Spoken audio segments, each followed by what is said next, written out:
Good morning, kids. Today we're checking out a brand new video from Wicked Binge about sentencing blue sky villains for their crimes. Let's hop in and check this out. Where are the cerulean birds? That means blue, by the way.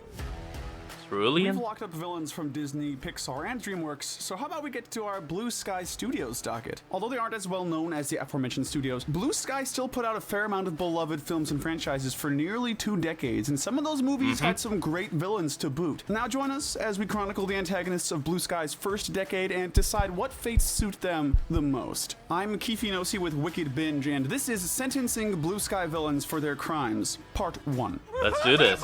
Let's start things off Part at the 1, beginning that's with Blue good. Sky's first film, the original Ice Age. Our very first villain is the saber-toothed tiger, Soto. The leader of the pack that Diego originated from, Soto was also the deadliest and strongest of the group. After a large chunk of said pack was wiped out by humans, Soto becomes infatuated with the idea of revenge against them. He's primarily focused on kidnapping and eating Roshan, the tribe's youngest child.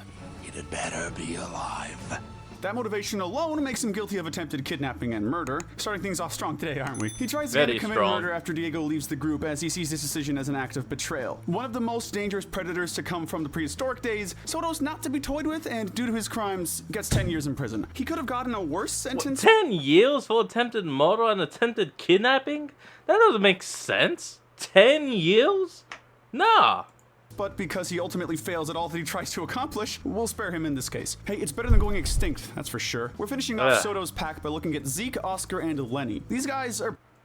Hold on, folks. We'll be right back. And we're back. So we think that it makes sense to try them all at once. In terms of characterization, think of them like the hyenas in The Lion King. Like them, they're totally obedient to their leader, and they're also where a lot of the film's comic relief comes from. What a mall!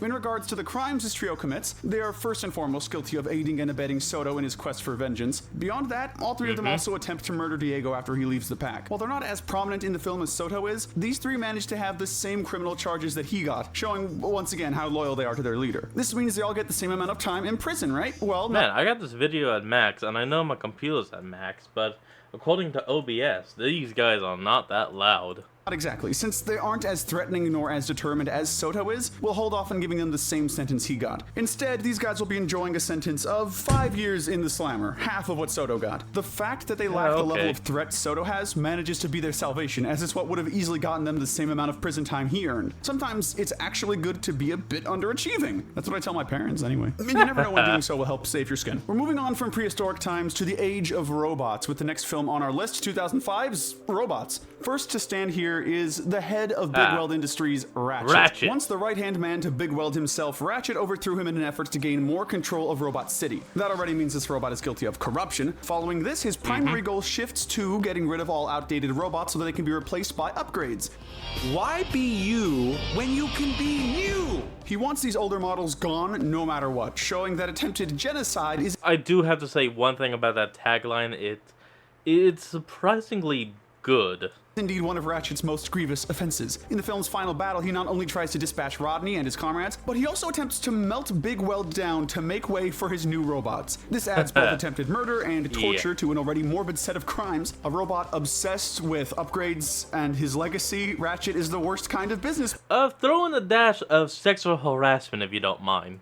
And a real danger to his community, to say the least. Considering the fact that he tried to wipe out nearly everyone in the city, the most appropriate punishment for this fellow is, unfortunately for him, the death penalty. Ratchet's crimes are just too horrific to let off lightly, and this punishment is easily the most appropriate considering the severity of his actions. We hope he enjoys the chop shop, because he'll be a permanent resident of it very soon. While he might be the main antagonist of the film, Ratchet isn't acting alone in his evil plans. In actuality, he's acting on behalf of his mother and Big Weld's rival, Madame Gasket. Gasket's the one technically responsible for the many crimes Ratchet commits in the film. She's the one who helped Ratchet take over Big Weld Industries, and she's also pushing for upgraded robots just like Ratchet is. Alright, break time's over. Chop chop. As such, many of Ratchet's crimes carry over to her. Just as he participated in attempted genocide and corruption, so does she. Because of this, we feel it makes the most amount of sense if she, like her son, is given the death penalty. While Madame Gasket might not be as active in the film's plot as Ratchet is, she is still the mastermind of it all, so it seems appropriate that she be given the same punishment he got. It looks like the chop shop will be getting another customer. Hey, can we get a table for two? We now return to the world of Ice Age as we explore the villains of its sequel, The Meltdown. Starting Starting off with one of the more one-note villains Blue Skies created, the armadillo known as Fast Tony. Fast Tony is a con man, nothing more and nothing less. In an era full of deadly predators, He really is just a con man, so I couldn't see him maybe getting more than a few years in prison for that. Though, then again, wasn't he eaten alive? No, that's his comrade here. Tony wants little more than to survive, and he'll do anything to save his own skin. Yes, I am. With much of the ice around the land beginning to melt, Fast Tony uses this as a means to con people, offering items with the false promise that they will save them from the area's flooding. Apart from that, however, Fast Tony doesn't have nearly the assortment of offenses as prior villains have had. Because of that, we give Fast Tony only 1 year in the doghouse. Since his only crime was conning people... Only 1 year? I mean, I guess I could see that. I mean, snake oil salesmen back in the past would probably get the same amount. Well, maybe a little more or less, depending on how many people actually bought into the sticks. A crime he wasn't even all that good at doing. We don't think it's worth it to give him an extremely lengthy sentence. Besides, Tony doesn't seem like the type of fellow to learn from his mistakes, so realistically, it'll only be a matter of time before he ends up here again. Time to look at the far deadlier pair of villains this film has to offer, the sea reptiles known as Cretaceous and Maelstrom. Like any vicious predator, these two are motivated by the need for... Here's what I gotta say. I didn't know these were named.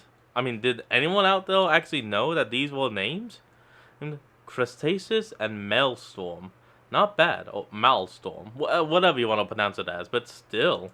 Food, and in this film, Manny and the rest of the gang just so happen to end up on the menu. This makes Cretaceous and Maelstrom guilty of attempted murder, but unlike some of their predecessors, these two have been successful on some level. It's heavily implied in the film that they've eaten their fair share of mammals, and they even snack on Tony's sidekick Stu shortly after they make their introduction. Easily the most dangerous villains in the Ice Age franchise so far, even if neither one has a single line of dialogue. These villains are more than deserving of the death penalty. We can't exactly... Hold on, can you actually even call them villains? They don't even talk, though. Basically wild animals. Judge how the death penalty would be carried out for beings who lived in prehistoric times, but judging by the savagery of that era, it'll be anything but quick and painless. It's time to take a detour to the world of Dr. Seuss as we look at the foes of Blue Sky's fourth animated film, Horton Hears a Who. First to the stand here is Jane Kangaroo, otherwise known as the far more appropriate sounding Sour Kangaroo. Your average cynical stick in the mud, Jane hates nothing more than Horton's constant discussion about the Whos who live on a speck that Horton possesses. She becomes determined to steal the speck and destroy it, putting an end to Horton's fantasy. Give me that clover, Horton. With just this one goal, she becomes involved in both theft and attempted genocide, even if she doesn't believe that that would be the case. And you probably thought Ratchet and Gasket would be the only ones guilty of that, didn't you? Well, much like those two, Sour Kangaroo will be sentenced to death. While yes, she is redeemed at the end of this... I mean, damn. Okay, I guess genocide equals death penalty. Wow, I wasn't expecting her to immediately be killed like that.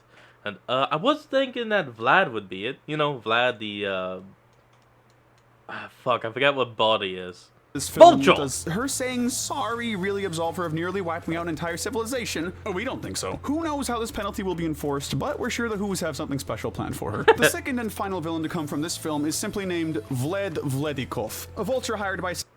Oh, hold on, folks, we'll be right back. And we're back. Kangaroo to capture the speck. Vlad is guilty of the same crimes that she committed, but is a lot more ruthless. I've got you now, elephant. And trust us when we say that this is one vulture you don't want to mess with. Since he partakes in the same crimes as his boss and doesn't even get the chance at redemption that she got, can we really give Vlad here anything other than the death sentence? Vlad Vladikov has all the negative qualities that Jane had and even less of a conscience. This one's a no-brainer. Everyone, make way for the dinosaurs as we get ready to look at the third Ice Age installment, Dawn of the Dinosaurs. Unlike previous installments, there's only one villain to look at here. Hold on, is that the actual order that the movies came out? Ice Age, Robots, Ice Age Meltdown, Horton Hears a Who, Ice Age, Dawn of the Dinosaurs? Well, damn. I guess Blue Sky knew that Ice Age was gonna be the big hitter. Golf clap. Okay. And it's the albino baryonyx, Rudy. How fearsome is this dinosaur? He's the ruler of all dinosaurs, so that should tell you something about how imposing he is. More than anything else, Rudy wants to become the king, and he'll go to great lengths to make that title his. He has his sights set on taking out Mama, as she's the only one standing in the way of him becoming king. That means that this dinosaur is guilty of attempted murder and attempted usurpation. He also tries to kill again when he wants to kill the explorer Buck for his tooth. Rudy's crimes of attempted murder and usurping power could very easily give him the death penalty, but there are a few things that get him out of a severe punishment like this. For one, while he can be threatening, Rudy's a villain who's played more for laughs, which does dampen the ability to see him as a genuine threat. Secondly, he does end up becoming more of a friendly rival to Buck than a straightforward nemesis, showing that he does atone for at least one person he's endangered. As a result of this, we're giving Rudy 5 years in prison. This dinosaur got off rather 5 years? Yeah, no shit, he got off easy. 5 years? No. 20. 20 at least. It's like, good God.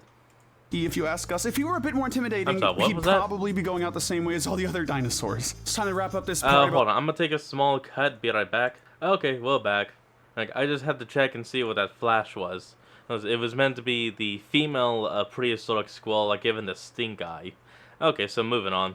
This party by looking at the villains of Blue Sky's 7th feature film, Rio. Everyone, please welcome our cockatoo friend, Nigel, to the stand. Nigel's one of the more interesting villains in Blue Sky's catalog because he's one of the few villains to appear in more than one film. Not only that, but unlike others who fit this description, who end up becoming secondary or minor characters, Nigel remains a major character even in the sequel. Almost immediately after making his introduction, he assaults a security guard when he knocks him out and takes off with his security keys. He helps the smuggler Marcel kidnap the inhabitants of Tulio's aviary, showing that he's also not above kidnapping. Throughout the film, he attacks and recaptures both Blue and Jewel, further reinforcing his 2 prior offenses. In the second film, he wants revenge on Blue for ruining his life, and even stalks him all the way to the Amazons in this pursuit. This time around, Nigel doesn't stop at merely kidnapping and attacking Blue, and he wants him dead for all he's done to him. Deja vu, Blue. Showing that he will even resort to murder if necessary, or if he feels it's necessary. Of course, his plans are ultimately foiled and he's sent back to Rio, from whence he came. One of the more unique villains Blue Sky's given us in their films. Nigel is as ruthless as a cockatoo could probably ever be,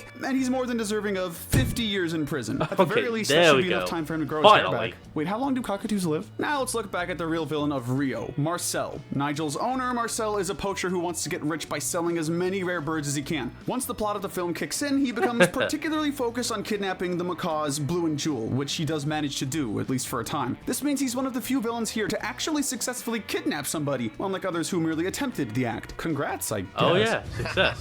Yes! Finally, and rather obviously, Marcel is pretty horrible to animals. While he's not much better to his human accomplices, it's quite evident from how he acts that he sees animals as below him. It's rather fitting that Marcel, almost like a zoo animal, will be seeing 20 years in a cage. Since he's not as evil as his cockatoo sidekick, Marcel gets out of a sentence comparable to what he received. Overall, we think it's a just punishment considering how he did practically the same to so many animals. If you're enjoying the sentencing format, make sure to check out our Cinema Sentencing channel. Link below. Thanks so much. Last but not least, let's take a look at Nigel's right-hand man, Mauro, the leader of a group of marmosets. Mauro's main area of expertise is theft. If you want to steal something, this is your man. He steals from tourists and later is recruited by Nigel to help find Jewel and Blue. You two are coming with me. To put it short and sweet, he's an individual who's as guilty of committing theft as he is aiding and abetting. A one-note villain not unlike Fast Tony from Ice Age 2. We think Mauro deserves the same punishment he got. An entire year in prison. Why did we decide on this? Well, if we're being perfectly honest, it will not be long before Mauro gets in trouble again for stealing from another person, so why give him a long sentence? We'll only end up here once more. Okay, folks, that's going to be the end of today's video. I hope you all enjoyed this. Remember to like, comment, and subscribe for more. Link will be in the description below, and I'll see all of you folks next time when we flick on. Peace out.